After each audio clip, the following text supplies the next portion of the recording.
big politics or local practices? Good afternoon, good evening, good morning. Can we have the next slide, please? So first thing to do is tips on using the platform. Live support is in the top right-hand part of your screen. There will be Q&A, so please use the live Q&A section. Please also introduce yourself in the discussion forum. There's going to be some polls later, so look out for them. For the best user experience, view the sessions in full screen. The session will be recorded and will be available to view tomorrow. And if you need to adjust your browser zoom so you get the full effect of this debate. Thanks very much and welcome. Next slide, please. So my name is Lucy Gilson, and I'm really, really pleased to welcome you to this debate. We've just in the first plenary been hearing about the importance of understanding politics and power, and that's what this debate is about. I have no role in this debate other than to welcome you and introduce you. It is a session run by the first cohort of the Health Policy Analysis Fellows. This fellowship is funded by the Alliance for Health Policy and Systems Research. It's supported by the University of Cape Town. It has a group of mentors from around the world. And I'd like to thank Jeremy Schiffman, Irene Agyapong, Mei-Ling Chung King, Zubin Shroff for their support for the fellowship.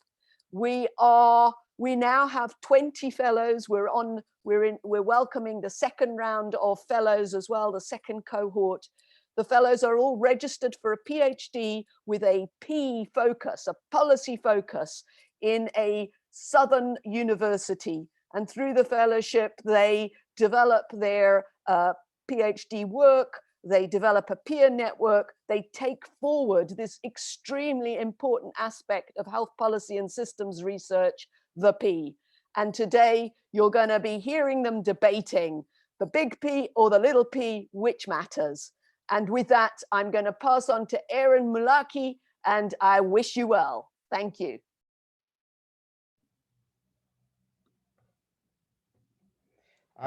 Thank you, Lucy, and hello from across the globe. Good morning, good afternoon, good evening. We are all super excited to have you on this platform. Thank you for choosing to come to this debate. We promise to have an exciting time as we have the debates around the small p and the big P. Just to put things in context, as you're aware, health policies are conventionally have been examined as sets of discrete technocratic reforms or managerial reforms.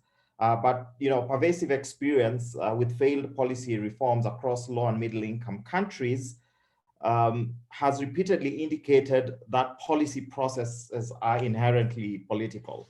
And we've been able to see that, especially during this time as we've been grappling with the effects of the COVID pandemic. Now, indeed, there's a growing recognition that understanding the politics of the policy change is important for taking action against some of the larger policy imperatives and goals that we've been looking at, such as the Sustainable Development Goals, the commitments to universal health coverage, and again, even right now as we are thinking of how to address COVID-19. So this session will deepen our understanding about how political forces drive and shape policies within LMICs. So we ask three key questions. One, how do policies get influenced by international power, dynamics, and national contexts? And this we call the macro level politics influences, which will be referred to in this debate as the big P. Secondly, how are policy processes shaped by local contextual realities such as beliefs, norms, and local structural constraints? So the micro level influences, which in this debate we will refer to as the small p. So you will get to hear big P, small p throughout this debate. And then we'll also be able to look at big P, small p, where is the intersection? And so we will do that by, we'll examine these questions by drawing from the doctoral work of students from Africa and India. And the students are part of the Health Policy Analysis Fellowship that Lucy Gilson talked about, funded by the Alliance for the Health Policy and Systems Research. And so how we will carry out the sort of the rules of the game. So we will have two panelists who will propose the motions that, that big P matters. And we have two that will be on the side of small p, essentially opposing that, big P matters. And so I want to introduce our esteemed panel. Next slide. And so our first panelist will be Ida Oke, a PhD student from the School of Public Health, University of the Western Cape in South Africa, and also a Health Policy Analysis Fellow for the 2017 cohort. Next, we will have, next slide, please. We will have Rakesh Parashar, a Health Systems and Policy Specialist, Oxford Policy Management, India, and also a 2017 HPA fellow cohort, he's also a physician, public health specialist, and health policy and systems advisor. He will be followed by Chinyere, advancing arguments for big P. Chinyere is a lecturer and consultant physician at the University of Nigeria Teaching Hospital, also a 2017 HPA cohort fellow, and a public health specialist. Next. We will next have, to close, we will have Abigail, who is a senior resident at the Ghana College of Physicians and Surgeons, a public health specialist, also a 2017 HPA cohort fellow, also currently undertaking fellowship in health policy and management and leadership in Ghana.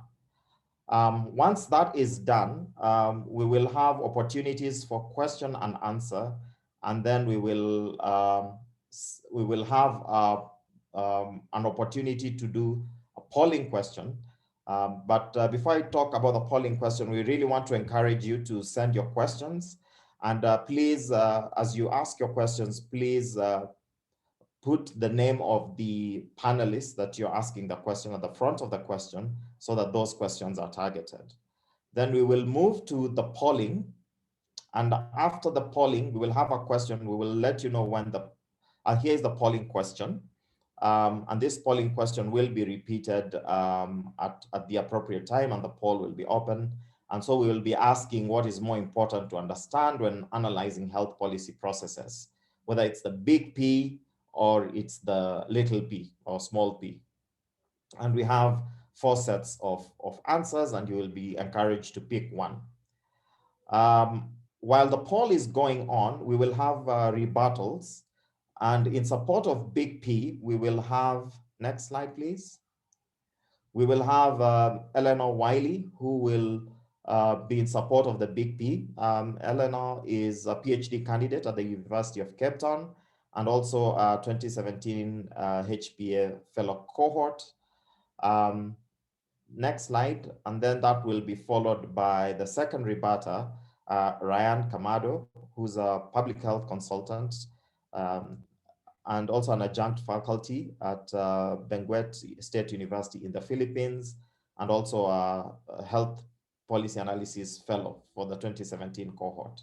And then we will have Sudha to give concluding remarks. Sudha is a public health consultant, and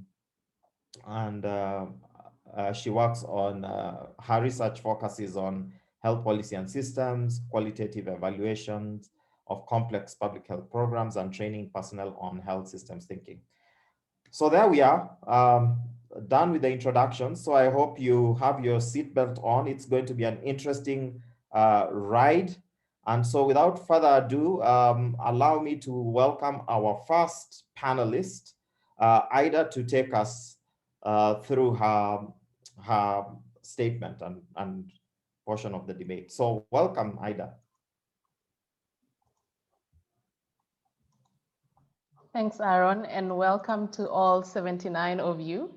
As the first speaker of the debate, I have the privilege to introduce you to the proposition team, which will be arguing in favor of the motion that macro level influences or big P politics have a much greater impact on LMIC policy processes.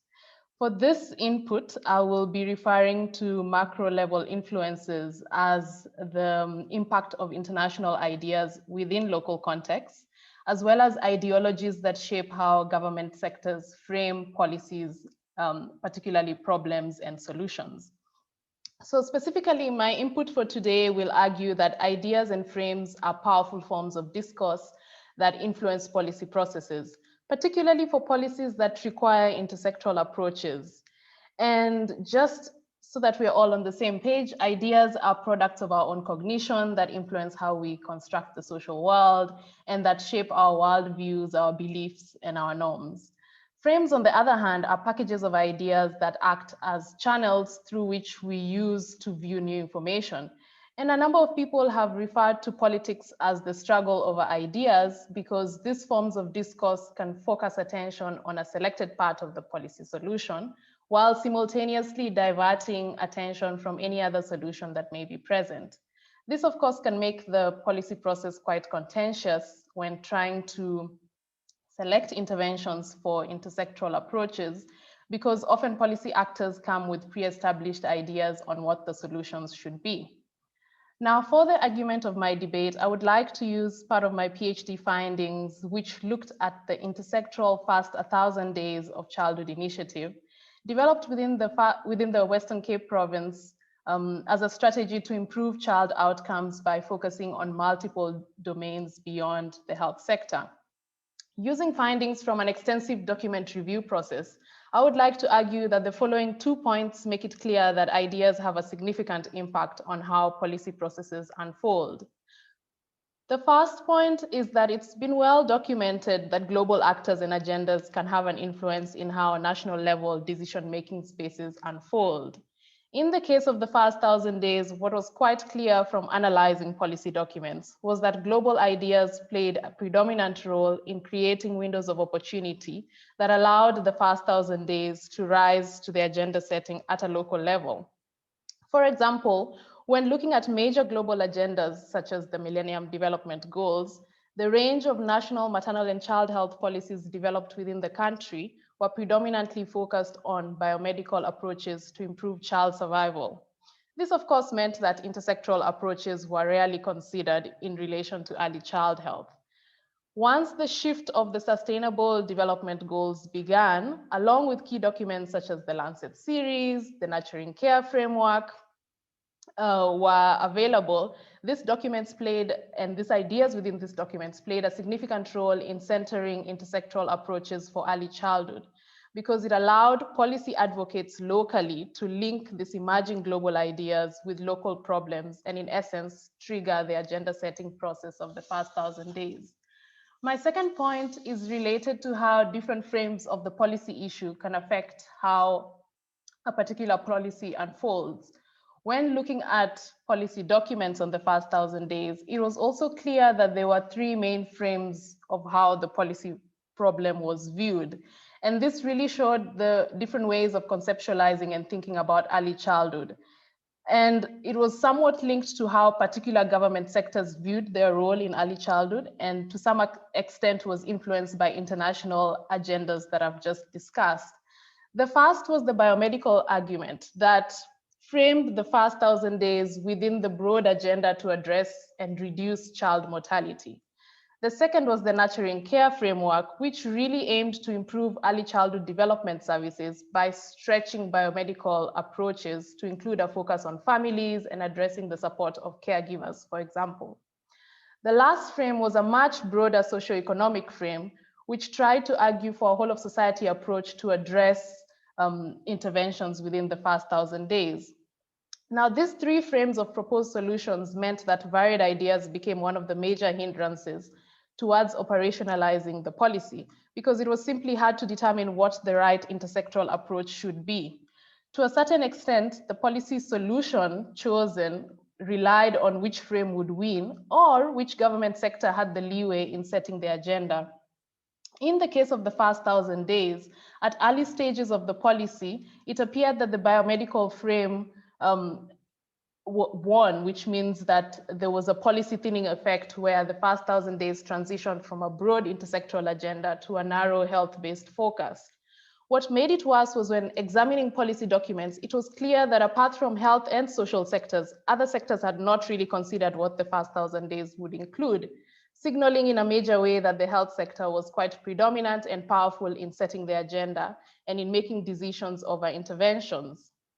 Now, because some of these ideas were linked to how sectors understood their roles in early childcare, it was therefore not in many ways surprising that actors within particular sectors, for example, from the health sector, aligned towards biomedical ideas, showing that these ideas, when they become ingrained in institutional fabrics, can influence how actors perceive what is possible and shape what specific ideas actors can have, even when actors are not aware of them. This case then shows how powerful ideas such as the biomedical idea is, which many have documented hinders a socioeconomic approach to addressing social determinants. And so in conclusion, I would like to reiterate that the politics of language and discourse shapes agenda setting and formulation activities, especially for intersectoral policies.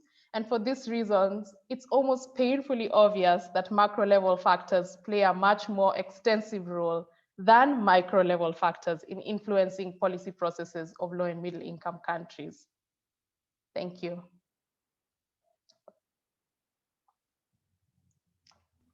Thank you very much, Aidan. You've started us off well, and I think just towards your last point. I mean, you've said it's painfully obvious that big P matters. I think Rakesh has a different standpoint, and so without further ado, Rakesh, please take the floor and help us to think otherwise.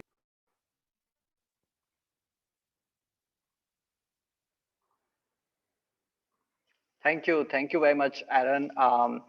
It's super exciting to be part of this very interesting debate, a somewhat chronic debate of structure versus individuals and macro versus micro. And I would start by acknowledging the view my colleague Aida has presented, but with lots of disagreements. And I would present a case from an health policy implementation experience from India that was heavily shaped by a lot of micro level, individual level dynamics and politics. I would want to argue that it's really the actors who are at the center of the entire health policy process, and it is their relational interaction with other actors that really determines how the policies are experienced by other actors as well as the policy service users. So I would say that the big P matters, but not enough. I would want to really bring the notion of actor interfaces and the relative interaction of actors here as a part of the micro context. And this particular concept tells us that it is the actors and their engagement at different levels of policy decisions when these actors, because of their individual interests, their ambitions, social positions, their social, culturally formed worldviews, their moralities and ideologies, etc., make certain kind of decisions. So it is just not the context, but it is an active processing of the context by these actors that really makes these decisions or actions happen. In this particular experience from India, in this policy called JSSK, which is literally translated to Mother and Infant Safety Scheme, that promised free services to women and children coming to the public hospitals without any expenditure at all. However, these promises were not realized by the service users eventually, and people still pay money out of their pockets. So what happened?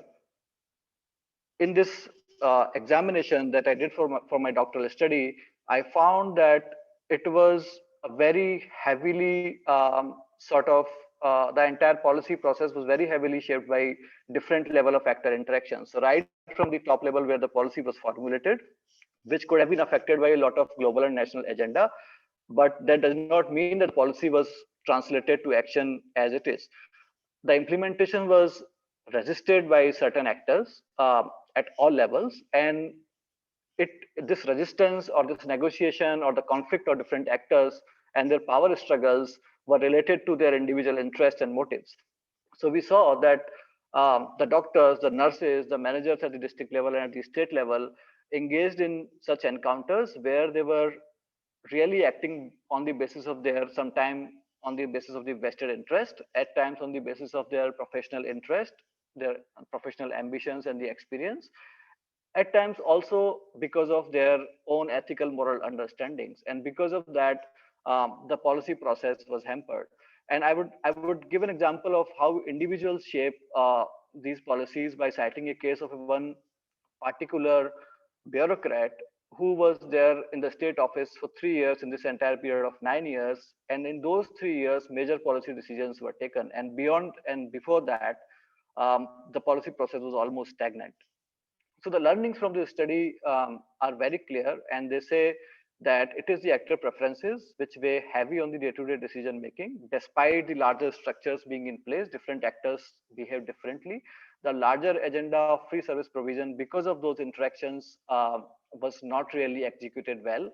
The micro context of the actors, in a way, then subvert the top-down processes or the top-down politics and power to adapt to very local requirements.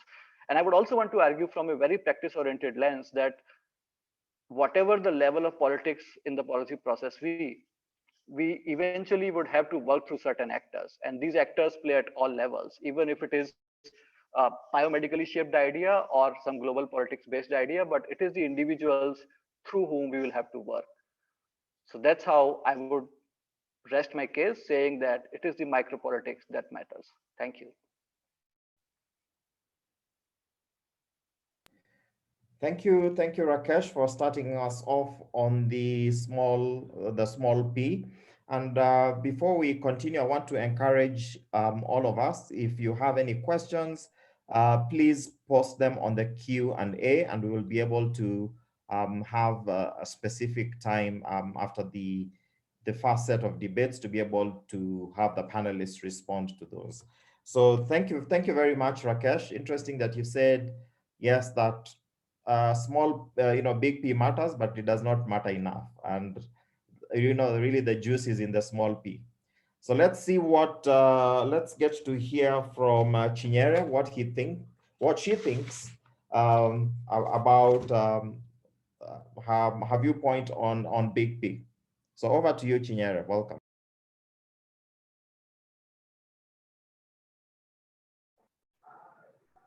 Hello, everyone. You're welcome to our session today. And I'm here to propose the notion that the macro level influences play the dominant role in policy processes at national level in low and middle income countries. It's necessary to look at the policy processes from the lens of the big politics, as this affects the agenda setting processes and decisions at the national level, as well as shapes the multiple micro dynamics that ultimately affect the policy outcome. This will be presented with the findings from my doctoral research. Thank you and enjoy your listening. So the undesirable outcomes of maternal health in Nigeria has been linked to poor planning and decisions that influence agenda setting process formulation, policy formulation. And this input will draw on the global to national level interactions to identify what influences the agenda setting processes in Nigeria. This presentation will highlight the influence of actor networks and powers, the influence of international context, and the role of framing to ensure that local issues fit with international agendas. Findings show that the country does not have its own standalone institutions to face these big international organizations. So they rather align with their many existing global health initiatives and projects that we find useful to our own cause. So we therefore see that the policy conditions remain conditioned by the donors and the global health agenda that they promote. These findings are organized around categories of factors that shape maternal health agenda setting processes, especially in Nigeria. So the actors here are the national and state governments, the international organizations, the NGOs, the donors, the media and research institutions. But most of these actors are seen to serve interests as opposed to exhibiting a genuine concern for the identified domestic health challenge they wish to solve. This is driven especially by the limited resources that are present in most low and middle income countries, which make them rely heavily on donors and international bodies for actualization of our health projects. So the health agenda that has more funds to support their projects gains more priority in the political agenda. Here, priority setting does not correspond with disease burden, nor with the cost effectiveness of disease interventions, as shown by numerous failed projects undertaken in maternal health in the past 10 years in Nigeria. This shows that it is strictly a politicized issue. So we therefore see international agencies using their powers of their institutional roles, their resources and alliances to shape actions on national maternal health. They meet networks that have shared concern for maternal health to adopt their issues. Networks with broad political coalitions were seen to be more effective in influencing national agenda setting than others. They help in shaping the problem definition and setting advocacy strategies that influence politicians and help adopt the agenda as a political priority. The ideas are knowledge and beliefs about what ought to exist. These international and global bodies portray powerful ideas that motivate collective actions. In this case of maternal health, the issue was framed to fit the norms of the citizens using a central set of dominant frames.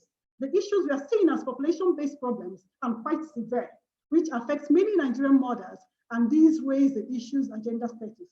For example, the fact that Nigeria contributes more than 1/10 of the global maternal mortality burden, and also our inability to meet with the 5th MDG goal was used in framing the maternal health agenda.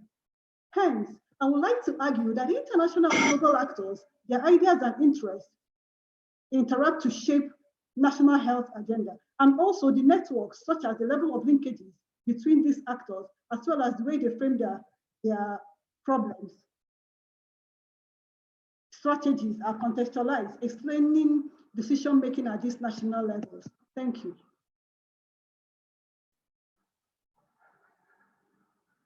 Do I have more time? Thank you very much, Chinyere, for once again, supporting the motion that it's Big P that really matters in the policy process. Once again, I want to encourage all of us to keep on asking, to raise questions, which we will be able to read out and direct them to our panel immediately after this. To close us off, I want to invite Abigail, who will be opposing the motion while stating that it is the small p that really matters. Over to you, Abigail.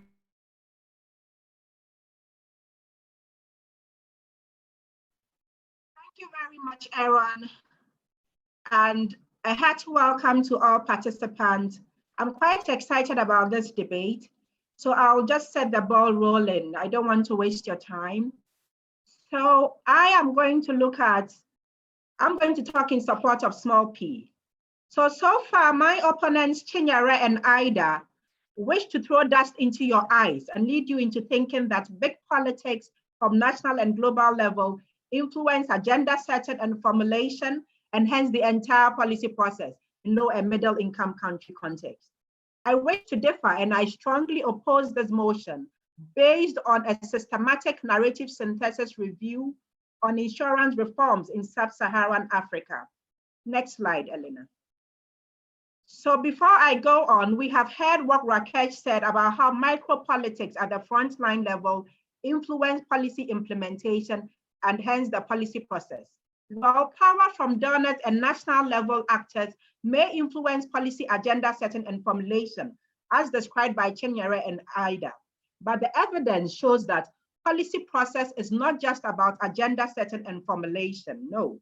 The most important policy process, implementation, is greatly affected by the use of discretionary power by frontline actors. The policy expressed through the use of frontline worker discretionary power becomes the policy as formulated and experienced by the public. In sub-Saharan Africa, health insurance policies formulated at the national level are not always implemented as expected. Insured clients still have to make out-of-pocket payments for services that are covered by the scheme, creating a policy implementation gap. Next slide. Although policy formulators wield authoritative power and would expect that the policy as intent would become policy as practice, there is a complex mix of factors that influence the expression of frontline workers' discretionary power, creating a different policy at implementation level. These factors are explained in part by general health system issues, including inadequate funding of the health system, lack of resources, software issues such as poor accountability and lack of trust at all levels of the health system. This is evidenced by Sachman 2018, Tabia et al. 2019. Other factors include deficiency in the policy process, hasty policy formulation processes that are not carefully planned and thought through, which affect actors' trust and confidence. Again, stakeholder involvement is usually not exhaustive or transparent. This is evident by Witter et al. 2013, Maka et al. 2012, and Panza et al. 2019. Health workers, hence as street-level bureaucrats, are confronted by constrained conditions of work due to health system and policy issues. They also have to deal with conflicting, ambiguous agency goals and expectations. Consequently, these health workers develop patterns of practice through the use of discretionary power, influenced by their rationalization and justification to cope with their conditions of work. This is evident by Sita et al., Japan et al., Ashigbe et al., just to mention a few. The use of frontline workers' discretionary power is further influenced by the concept of practical norms, as described by Blondo and Olivier de Sardan. These practical norms, including systemic corruption, culture of impunity, privilegism, and rooms of suspicion, are also influenced again by the lack of accountability, health system and policy issues, causing policy as practice different from policy as intent. Next slide. Finally, since conditions for effective policy implementation of policy by the top-down approach, as proposed by Hotwood and Gunn in 1984, are usually not satisfied in low and middle income country context. And I think Chinyere and Ida mentioned these. And these are also evident in my study from countries such as South Africa, Ghana, Tanzania, Kenya, Burkina Faso, Ivory Coast. There is invariably a complex interaction of all the factors I have described earlier, leading to a policy implementation gap. In conclusion, although big power and politics from the top formulate policy, the policy implementation process is greatly influenced by frontline expression of discretionary power, such that policy as experienced by the public is really which is formulated and implemented at the local level, and not that which is formulated through the use of big politics at the national or global level. Next slide. Thank you. Thank you very much. And a big thanks to all our esteemed panel for starting us off well. And I want to thank all of you for the questions that have started coming in. So what we will do, we will begin by questions that are specific to the panelists, and then we will have some cross-cutting questions that we will get to ask the entire team. So let me begin by a question. There was a question to Dr. Rakesh. Dr. Rakesh, there's a question for you. Could you elaborate on strategies local actors use to overcome or resist change? Any rules, limitations set by big P actors without losing, say, financial support that they receive in place of the policy-making table? And then Chinyere, what priorities would have been selected in Nigeria if there was no influence from the global health agenda? Would maternal health not have been a priority? And are you saying that that would have been a good thing? So let's start with those two. Rakesh, why don't you start us off? And then we will come to Chinyere, and then we'll get to some of the cross-cutting questions. Sure. Thanks, Aaron. Very interesting question, I would say. And in fact, this was something around which a lot of examination of my study was based. So when it comes to strategies, what individual actors were using to either resist the policy mandate or to take actions beyond the limitations that could be set by the big P, I would cite a few examples. Of course, there will be many. So in one particular case of a bureaucrat whom I cited while speaking, who was there in the office for about 3 years in this entire duration of 8 to 9 years since the policy implementation started. And that particular person really came in with a lot of interest to create processes which were more transparent, which could be more acceptable to the local level actors compared to the earlier mandate that was quite opaque as the national guidelines were. So this particular actor's interests were driven a lot by his professional ambitions and as well as a sense of lot of moral ethics and duties. So the person had his background nested in a very humble rural background, and this person was appreciated earlier by a national level sort of gallantry award for saving somebody's life in a bank robbery. And this person was very motivated from that kind of an incident. And when he came to the health office, this person was very interested in making these policies which are more people friendly. So that's how his entire orientation was. So this person then created a list of procedures and steps that were taken to make sure that the services that are being provided in those public health facilities are available. So that was one example. Similarly, there was another example of a particular doctor that, despite a lot of doctors writing branded medicines from outside, one young obstetrician made sure for certain patients that even if there were certain procurements from the market, the service users did not have to pay that money, and then they created a local fund for those kind of procurements. However, there were a lot of suggestions from other people that that person was also corrupt in certain sense, and he was making money out of the procurement channels. But that particular doctor said that whatever happens in the system, and government is providing services free, why we should make people spend money? But on the other side, as we talk about the limiting issues or the strategies that really made service provision difficult in those public health facilities, we saw that a lot of local interest of managers and doctors in kickbacks and commissions really stopped that free service provision in public health facilities. In many other cases, there was subversion of the accountability that was available in the system. As such, the system did not have a lot of accountability mechanisms, but because of a lot of local peer networking, since it was the policy was studied in a small province in India, the peer network is very strong of doctors and managers, and all of them are probably from the same medical schools. So it was very easy for them to subvert any top-down orders and use those informal networks to play around that. So these are some of the examples I would want to cite around this, if that makes sense. Thanks. Thanks, Rakesh. Chinyere?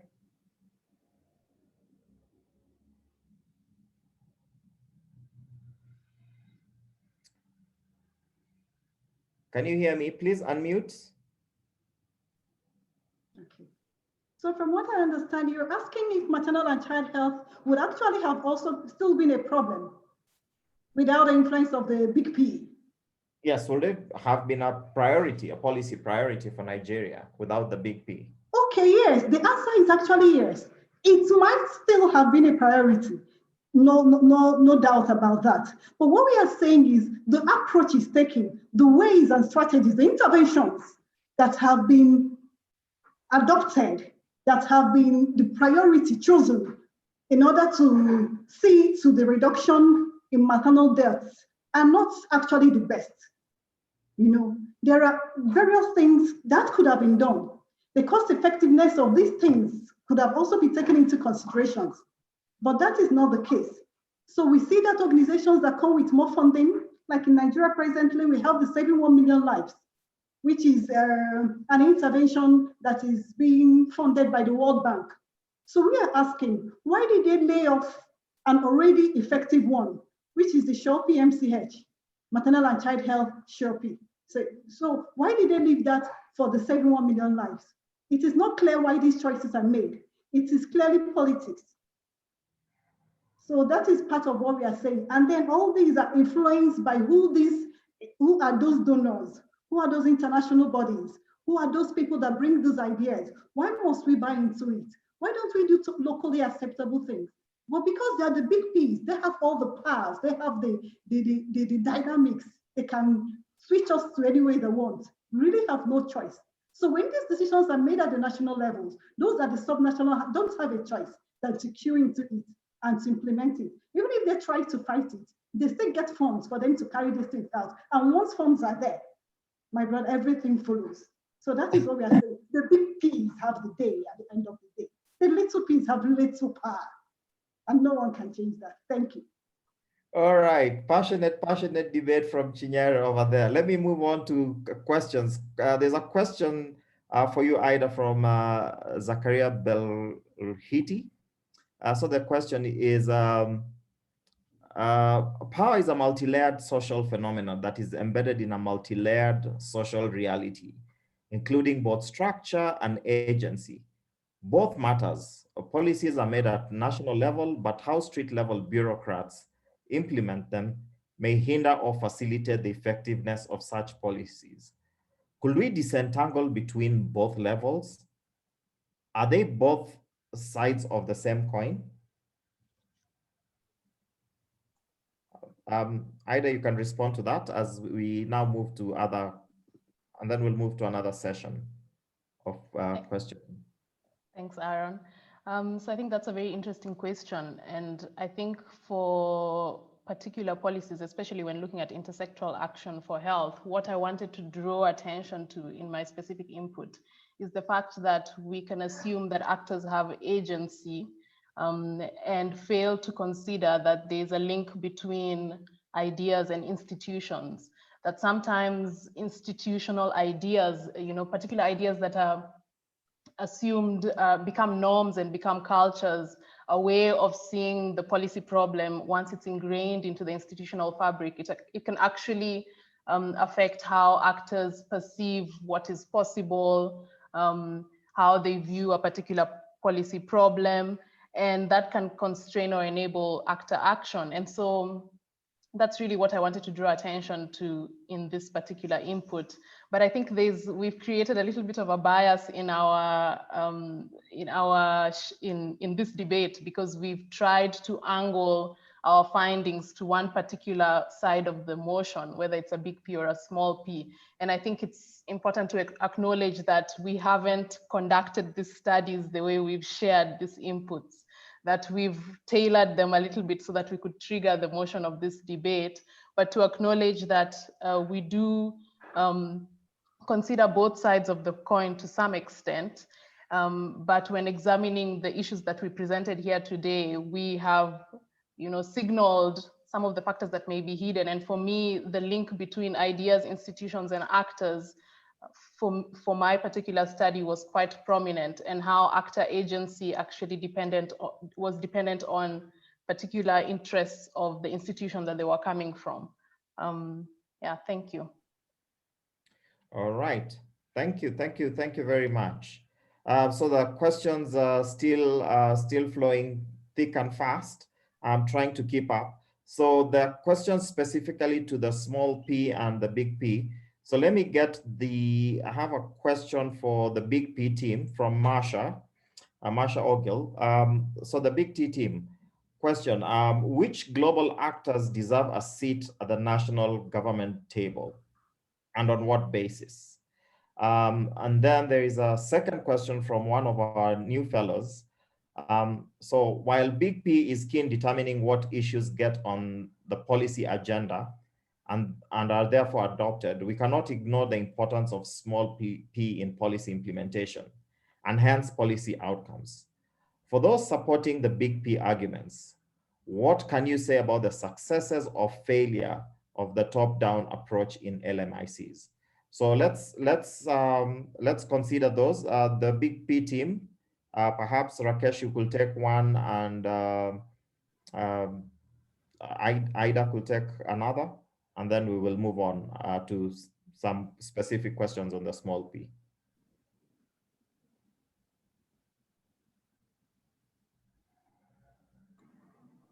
Hi, Aaron. I think you meant me and Chinyere. Yes, yeah, engineer, sorry. A big Yeah. questions.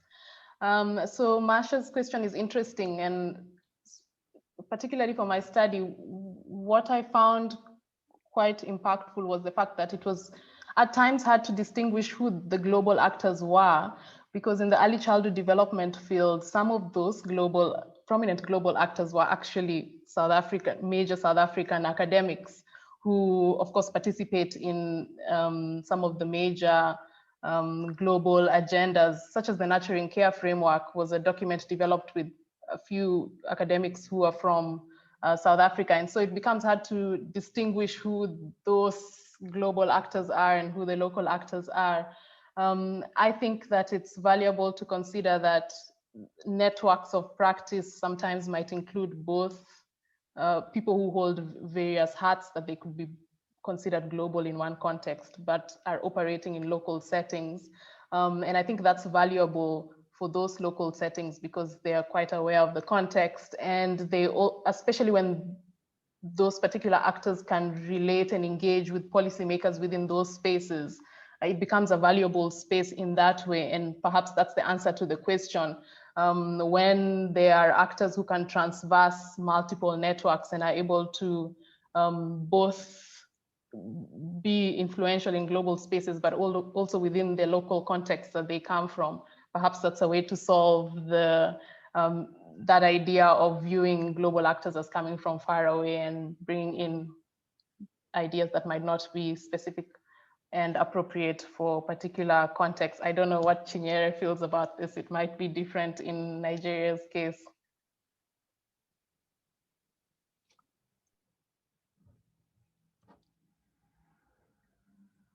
Chinyere, any comment? Okay. My internet fluctuated a bit. I didn't really get her. So I'm to answer the second question, right? Yes. Okay. So the new fellow that was asking that even though the big P's are shaping agenda setting, so what can we say are the successes or failures of the top to down approach in low and middle income countries? So yes, everything is politicized. The world is politicized. Politics affects our every being, whether knowingly or unknowingly. So it is true that these shape the agenda settings. Sometimes we have good outcomes from them, the top to down approach. And sometimes we fail, like you say, there are successes and failures. So like,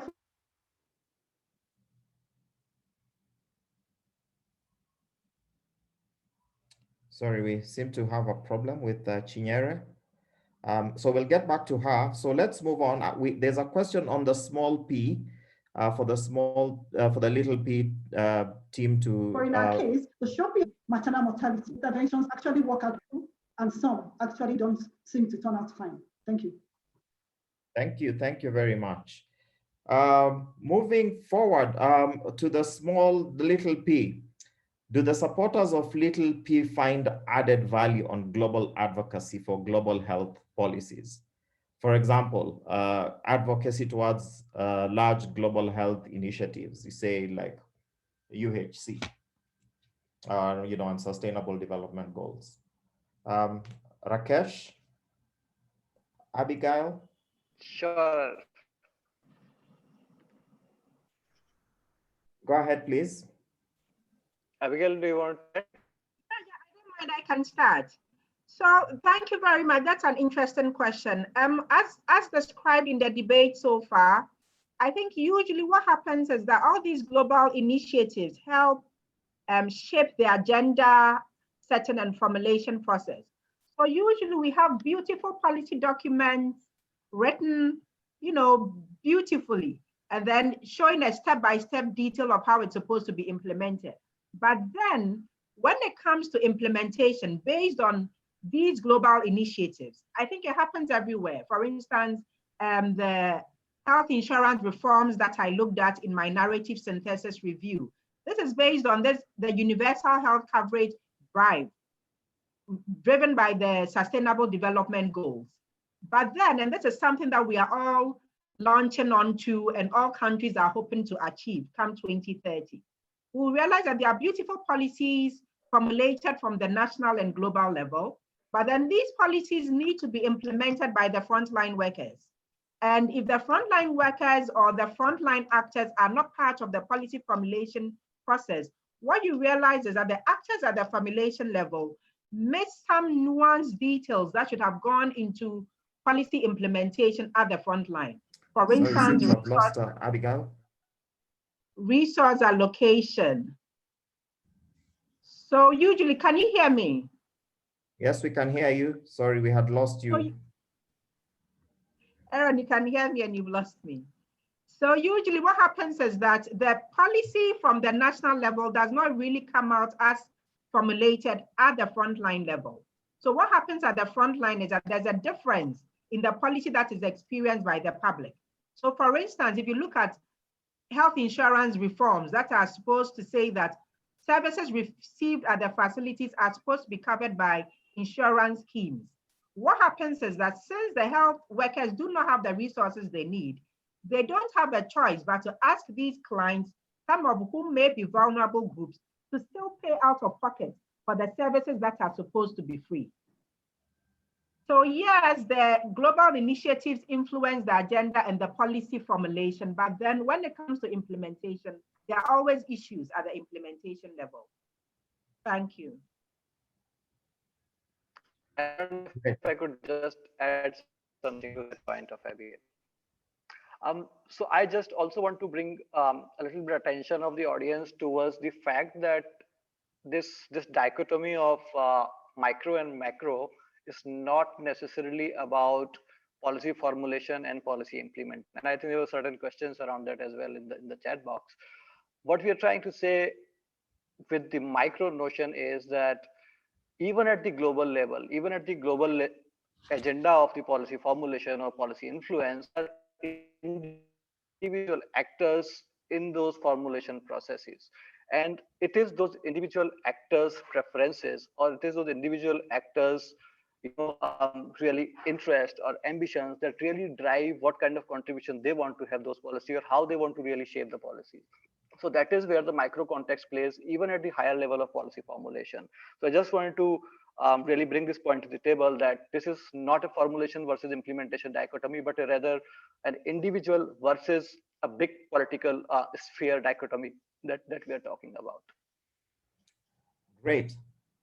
Thanks. So plenty of good comments on the chat box, nice questions. However, we are pressed for time.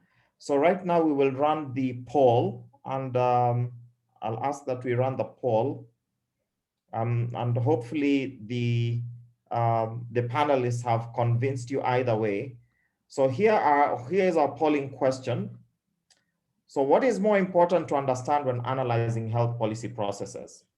So is it the big P, the national, global politics and ideology, or is it the little p, power dynamics in relationships between individual actors? And so we have 4 sets of responses. It could either be, yes, big P is more important to understand the political context. Little p, relationships between actors are what matters most. And then they both are important. You can't have one without the other.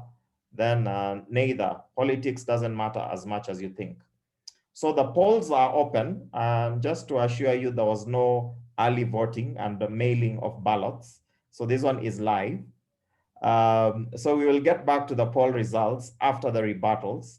So ladies and gentlemen, we will now switch gears and get to hear from our rebutters to wrap up our debate. And allow me to invite our first rebutter, Eleanor Weil, in support of Big P. Welcome, Eleanor. Thanks very much, Aaron, and thanks to all my colleagues for some really great presentations. I am going to rebut my colleagues Rakesh and Abby, and I am in support of the Big P argument. My colleagues Rakesh and Abby have offered useful insights into the decision-making processes of actors that shape policy, especially as it is experienced by users, as Abby so persuasively argued. Rakesh conceded that although the big P politics and global national contexts shape the systems in which policies unfold, it is the individual actors who determine what goes into the policy as its content, how it is delivered, and how policy beneficiaries receive it. I recognize that the tempting and easy concession in this debate would be to conclude that big P politics matters to agenda setting and development, but that the further down the policy process we travel, the more helpful it is to consider the power dynamics that shape interpersonal relationships between actors and ultimately how those actors behave. And this is a topic that's been spoken about in the chat throughout this debate. However, this is not a concession that I'm prepared to make. Macro level political and ideological forces don't only shape systems, they shape actor worldviews and behaviors too. In line with the inputs of Ida and Chinera, I would like to argue for taking a broader view that recognizes the power of global and national politics and ideology that shape those micro level interactions. For example, Abigail notes quite reasonably that actors use their discretionary power to develop coping mechanisms that result in corruption, privilegism, and rent-seeking, behaviors that undermine a user's right to health. We could understand this phenomenon as a natural and necessary response to resource-constrained environments in which SLBs operate. We could, or alternatively, we could acknowledge that SLBs are products of social and political histories. In his ethnography of states at work, focusing, as Abby and Rakesh both do, on interface bureaucrats, Bierschenk demonstrates that in West Africa, at least, behaviors such as rent-seeking and patronage in public service are a direct result of historical colonial rule, in which colonial state apparatus did not recognize those that they governed as valid publics to be accountable to. On an understanding that SLBs ought to behave as perfect agents of the state, common responses to this challenge, as Abby notes, involve top-down accountability procedures, tighter, more prescriptive regulations with no room for autonomy, and the imposition of sanctions for behaviors that transgress this guidance, in line with command and control principles. This reflects a belief that, as Vian states, high amounts of discretion without adequate controls create opportunities for corruption. However, such responses fail to acknowledge the distinguish between discretion for private gain and discretion for public good. Low control could equally be seen to create opportunities for responsive, creative, and person-centered service provision. The apparent obviousness of the former interpretation, I would argue, reflects the hegemonic commitment to managerialism, itself a consequence of modernity's commitment to neoliberalism, in which implementers are asked to act as agents of state bureaucracies rather than as empowered civil servants acting as agents of the public. Rakesh and Abby argue that personal interests and moral values shape implementation.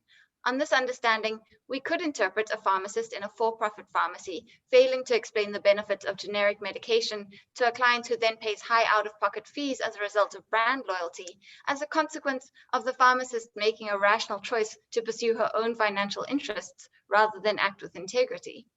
If we do so, we not only fail to account for the complex social world in which the pharmacist and the client live, but also fail to acknowledge how big pharmaceutical companies and for-profit healthcare construct a social world in which the pharmacist and the client understand health as a commodity and the interaction at hand as a commercial one. In a different social reality, perhaps the pharmacist would understand her social role to be primarily about public service rather than about profit. This is because values and interests are socially constructed and contextually determined, as social psychologists will tell you. As such, not only the practice norms themselves, but also our contemporary understandings of them and of the appropriate corrections are shaped by the forces of big P politics and ideology. In short, my argument is not that micro-level politics and power dynamics don't matter, but rather that they are contingent reflections of powerful global ideas and ideologies. While it is possible to describe actor behavior in little p terms, explaining actor behavior requires big P concepts. Thank you. Thank you very much, Eleanor, for your passionate plea in support of the big P. Want to continue encouraging you to have your say in, please vote. So we'll move to our final rebutter, Ryan, to take us through support of the small p. Okay, Good evening, colleagues. We are here to debate on what shapes health policy processes in LMICs, big politics or small p local practices of power. Employing a David and Goliath analogy, without any doubt, we, Rakesh, Abby, and I, claim that David, the small p, has obliterated Goliath, the big P. It is the small p that shapes health policy processes in LMICs. Let me reiterate why. Our team has successfully proven and asserted two arguments. First, whose power is more relevant in policy processes? Our first speaker, Rakesh, gave the answer. He has successfully affirmed that ultimately it is the individual at any level of the policy process who assembles the broader context according to his or her understanding, needs, interests, values, etc. Though big P politics and global national context influence systems in which policy unfolds, the individual actors determine what goes into policy as to content and how it is delivered. His study on maternal child safety in India revealed that the policy was heavily shaped by the role of individual and local actors and their relational power dynamics despite national power exercising control through budget, reporting mechanisms, and strict instructions. Overall, personal interest, interpersonal dynamics, and worldviews shape the policy processes. Smith in 2014 also supported this in analyzing maternal health policy development in two states in India that resulted in contrasting outcomes despite having similar big Ps. The small p in another state, characterized by variable district governance values and priorities, explained poor outcomes compared to the other state's small p of strong local social movements that contributed to better maternal health performance. Our second argument was on what part of the policy process greatly shapes its life. In order for us to say that it is the most important and most influential aspect of policy process. Our second speaker, Abby, has emphasized that it is policy implementation more than agenda setting or formulation, which the other team has been limitedly focusing on. Abby stressed that donors and national level power may influence policy agenda setting and formulation, but the most important is policy implementation, which is greatly affected by the discretionary power used by frontline actors. The policy expressed through the use of frontline workers' discretionary power becomes the policy as formulated and experienced by the public. Her study on sub Saharan African health insurance policies formulated at the national level shows that national and big P driven policies are not implemented as expected. Why? Because of the small P's that are packed in the policy implementation process. Street level bureaucrats' discretionary power and practical norms influence implementation. She also stated that conditions for effective implementation of policy by top down approach or the big P style are usually not satisfied in LMIC context. The other party's assertion of big P has just been focusing on agenda setting in this debate to try to win you on their side. But what shapes policy processes? For us, it is policy as practice, not policy as promise. Their first speaker, Ida, was not even sure, I think, when she said global actors and agendas can have an influence in how national level decision making spaces unfold in LMICs. In her study on early childhood policies, she proposed that ideas and frames were instrumental in agenda setting. Sure, but didn't the contributory intersectoral approach that made the policy happen utilize much of small p's? Chinyere, their second speaker, conceded that most actors were seen to serve their personal interests or the small p's in her study on maternal health agenda setting. Also, in both their assertions, we were left out on the policy's implementation, which I guess went through the small p's. We are sure that their policies are having a challenging time now grappling with the small p's. But is small p really for policy implementation only? Our team says that even in policy agenda settings, small p's have been very influential. Mayhu, Llamas, and Mahani have averred that in agenda setting processes that are linked to issues of practice and policy implementation, local and provincial actors were the major drivers. Eleanor, in her rebuttal, stated that macro level policies or ideological forces don't only shape system, they also shape actor behavior. This is just her assumption. Our team have showed or has showed that the reality of sociological theory of symbolic interactionism, where humans or actors are portrayed as acting as opposed to just being acted upon. Big P arguments fail to account or downplay human agency. Policy actors don't simply accept what comes from the top, they have their own sense of meaning making. Big P is like water poured into an ice cube tray. Small p is the tray that the water gets into. What gives the shape of the policy process? It is the trait that represents the individual actor's views, discretion, and agency. So small p it is, and we rest our case. Thank you. Thank you very much, and thanks for ending us on a rather high note. And so it's been interesting. We've been monitoring the election, or is it the voting panel, and we've been seeing a lot of swinging from from one set of response to another. So thank you very much. It's indeed been very rich, and I want to now invite Sudha to make some concluding remarks based on the debates of the day and outcomes of what we have voted.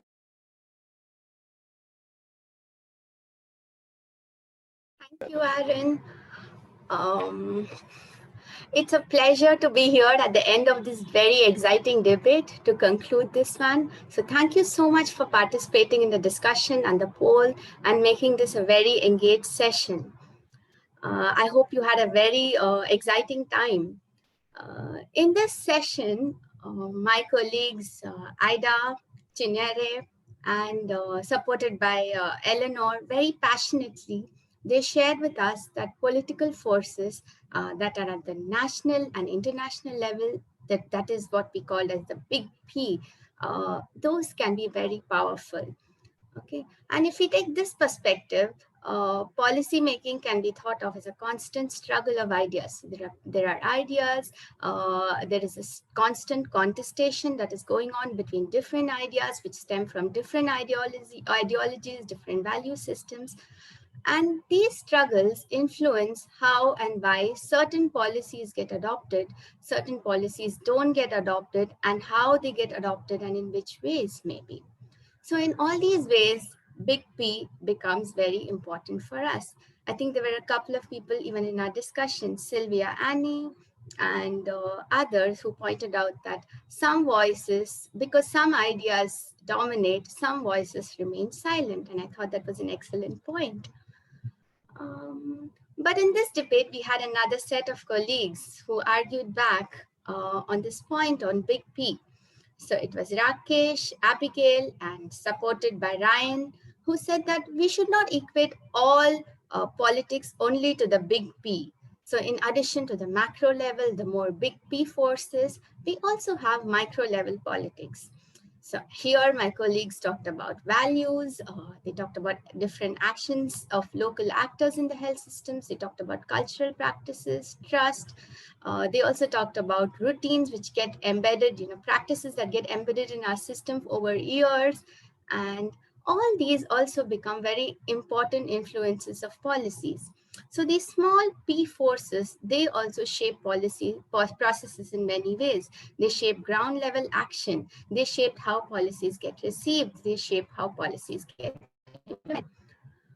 So I think the question now is small p important or is big P important? Our poll shows that first we had 88% saying that no, both are important. And then when both sides of the debate, people were arguing, it changed to 86%.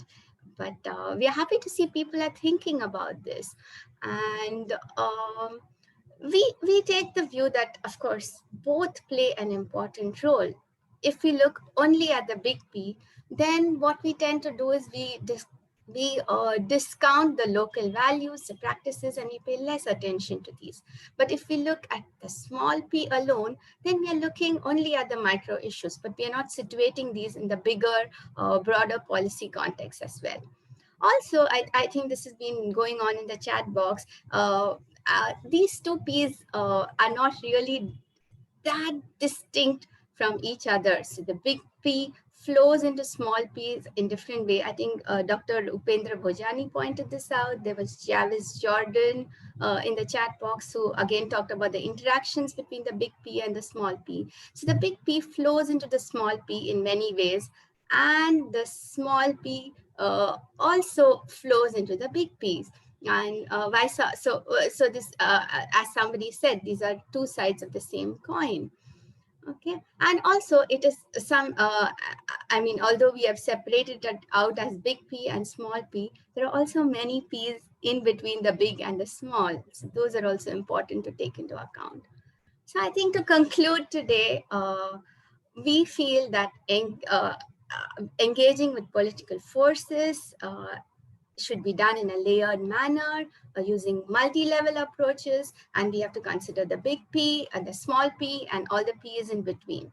So one of the key messages in this debate, I think, is that politics exists everywhere in the health system, and it exists at all levels. So we have to acknowledge this existence of politics everywhere, and we have to work with this in multiple ways, at multiple levels. Thank you so much. Thanks, Aaron. Over to you. Thank you very much, and for keeping time. So we have barely 3 minutes to conclude. I want to thank all of you for participating. So thank you to the panelists who spent a lot of time preparing for this, and for our esteemed audience. We've seen. We want to specifically thank you for your kind comments on the chat box. I think there's one particular audience member who said that this is the best session they've attended so far, and so thank you very much. I think that feedback is very important to us. And also just a special word to our 2020 fellows as we pass on the baton, hoping that we will have an engaging session in HSR 2022. So we will make available the papers that the fellows have written. There'll be some instruction on the chat box from Eleanor, so please have a look at that. So from me and the fellows and the chair, so it is bye-bye from all of us. Thank you, and have a good time. Bye-bye. And as our chair would say, yeehaw! Yeehaw! Yeehaw! Yeehaw! All right. Bye-bye, everyone. Bye, everyone. Thank you very much. Bye-bye. Bye. Good job, guys. I'm proud of you.